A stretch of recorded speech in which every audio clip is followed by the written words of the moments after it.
केज तालुक्यातील मस्साजोग गावचे सरपंच संतोष देशमुख यांच्या हत्येनंतर आणखी एक गुन्हा जो दाखल झाला केज पोलीस स्टेशनमध्ये, त्यामध्ये खंडणीचा गुन्हा दाखल झाला होता आणि याच खंडणीच्या गुन्ह्यामध्ये वाल्मिक कराड यांचं देखील नाव घेण्यात आलेलं होतं। त्याच्यामध्ये ते आरोपी आहेत आणि त्यांच्यावरील जो गुन्हा आहे तो आता मागे घेण्याच्या मागणीसाठी बीडच्या जिल्हाधिकारी कार्यालयासमोर उपोषण सुरू आहे। हे उपोषण मयुरीताई बांगर या करतायत, माझ्यासोबत त्या स्वतः आहेत।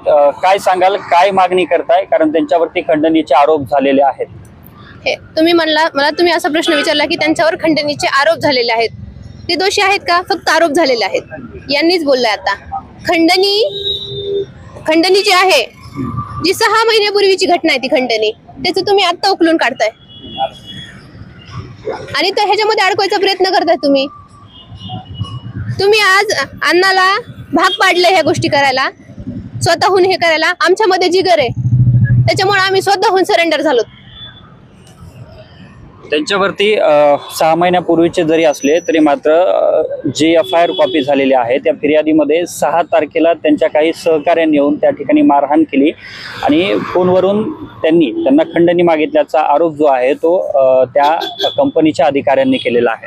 हे बघा, भीमराज सेनाचे प्रमुख आहेत राजाभाऊ थाटे, सदावर्ती साहेबाकडून ते मला पाठिंबा देण्यासाठी आलेले आहेत। सकाळपासून ते आल्यापासून सांगतेत त्यांच्या समाजाचा, बौद्ध समाजाचा तिथे सिक्युरिटी गार्ड होता, तो सांगतोय की असं काहीच घडलेलं नाही। तुम्ही मनगढंत कहाण्या बनवून अण्णावरती आरोप करत आहे। हे आरोप मागे घ्या, आता पण मागे घ्या, आता पण सांगतो मागे घ्या, नाहीतर आम्ही सगळे आक्रमक होत।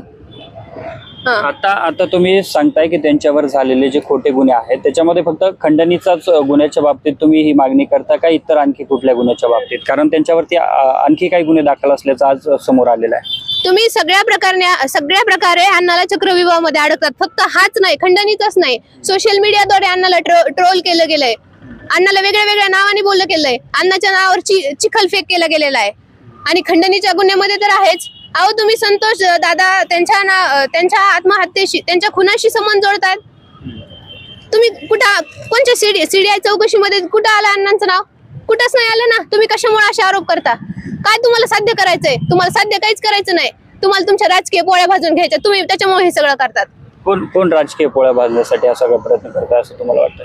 मूक मोर्चामध्ये जे सर्व सामील होते ते सगळे पोळी भाजू प्रयत्न करतात। त्यांना संतोष दादा देशमुखचं पडलेलं असतं तर त्यांनी मंत्रिपदाची मागणी केली नसती। तुम्ही तुमची भूमिका स्पष्ट करा, नेमकं तुम्हाला धनुभाऊचा मंत्रिपदाचा राजीनामा घ्यायचा आहे का तुम्हाला संतोष दादा देशमुखला न्याय मिळवून द्यायचा आहे? पहिले तुम्ही समोर येऊन ही भूमिका स्पष्ट करा तुमची, काय आहे दोघांपैकी एक ते। गेल्या 22 दिवसापूर्वी ही घटना घडलेली होती, आज हत्येला 22 दिवस झालेले आहेत आणि 16 तारखेपासून अण्णा हे फरार असल्याचं जाहीर करण्यात आलेलं होतं, आज ते सरेंडर झालेत। या संदर्भात काय तुमचं म्हणणं आहे? प्रकरण अण्णाच्या नावाखाली हे प्रकरण एवढं चिघळत होतं, आम्ही इतके दिवस झाले हे वाट बघून होतो की हे प्रकरण कुठेतरी शांत होईल, हे जे आरोप आहेत ते कुठेतरी मागे घेण्यात येतील। पण आमच्यामध्ये, वाल्मिकांमध्ये, आमच्या सगळ्यामध्ये एवढं जिगर आहे की आम्ही स्वतःहून सरेंडर झालोत। समाजासाठी अण्णा सरेंडर झालेत, सामान्य जनतेसाठी अण्णा सरेंडर झालेत आणि आम्ही अण्णा सोबत आहेत। एवढे दिवस का ते सरेंडर झाले नव्हते? तुमची त्यांच्यासोबत काही बोलणं झालं होतं का? आणि आता ते सरेंडर झालेले आहेत, त्यांच्याशी तुमचा काही संपर्क झाला होता का या सगळ्या मधल्या काळात?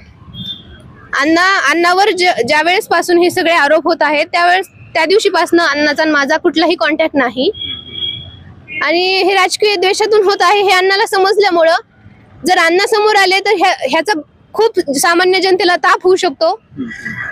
सामाजिक स्थिरता टिकून राहावी ह्याच्यासाठी अण्णा इतके दिवस शांत बसलेले होते। आता एकीकडं त्यांच्यावरती आरोप होत आहेत, दुसरीकडे तुम्ही समाजसेवक असा त्यांचा उल्लेख करताय। काय नेमकी कामं होते तुम्ही जी त्यांची पाहिलेली कामं आहेत? मी पाहिलेली कामं अशी आहेत की माझ्यासारख्या लाखो भगिनी येतं, त्यांच्या अण्णांनी घरं बसून दिलेत। सामुदायिक विवाह सोहळ्याची तुम्ही लिस्ट जर काढली तर आज हजारो नाही लाखोच्या संख्येने कितीतरी कुटुंब बसवलेत अण्णांनी, कितीतरी माझ्यासारख्या भगिनींचे लग्न लावून संसार बसवलेत, कित्येक जणांचे अवयवदान असेल, कुणाची किडनी गेलेली असेल, कुणाचं हृदय गेलेलं असेल, कोणत्याही समाजाचा युवक असू द्या, अण्णांनी कधी जातीभेद नाही केलेला। तुम्ही आता पण अण्णाला कधी पण ह्या केसेस मधून बाहेर आल्याच्या नंतर फोन करून कोणत्या युवकांनी म्हणायचं अण्णा हे माझं काम राहिलंय, अण्णा एवढे समाज खूप मोठं समाजकार्य आहे त्यांचं, म्हणजे शब्द त्याला कमी पडतात अक्षरशः, एवढं मोठं समाजकार्य आहे अण्णांचं. एवढं मोठं समाजकार्य असताना अशा आरोप होणं हे का होत आहे, तुम्हाला काय वाटतंय? राजकीय द्वेषातून हे सगळं केलं जातंय.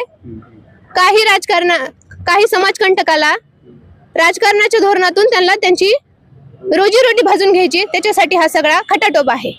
गेल्या 2 दिवसांपासून तुम्ही इथं उपोषणाला बसलेला आहात. या पुढचं उपोषण कसं असणार आहे? कारण आता अण्णांनी तर सरेंडर केलंय आणि आता संपूर्ण जो भाग आहे तो तपासाचा आणि चौकशीचा भाग असणार आहे.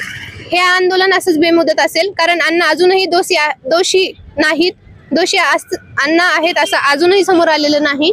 अण्णा स्वतःहूनच सरेंडर झालेले आहेत.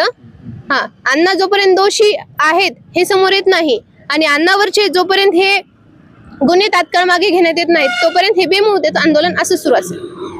नक्कीच आपल्यासोबत समाजसेविका मयुरीताई बांगर या होत्या. त्यांनी वाल्मिक अण्णा कराड यांच्यावर जो खंडणीचा गुन्हा केज पोलीस ठाण्यामध्ये दाखल झालेला आहे तो गुन्हा मागे घेण्यात यावा, यामध्ये पूर्णपणे राजकारण आणलं जात आहे आणि राजकीय पोळी भाजण्यासाठी वाल्मिक कराड यांच्यावरती आरोप केले जात आहेत असा देखील थेट आरोप केला आहे. तर जोपर्यंत हा गुन्हा मागे घेतला जात नाही किंवा ते दोषी ठरत नाहीत तोपर्यंत आपण हे उपोषण मागे घेणार नसल्याचं त्यांनी स्पष्ट सांगितलंय. व्हिडिओ जर्नलिस्ट कार्तिक ढाणेसोबत मी अशोक काळकुटे, लढा न्यूज, बीड.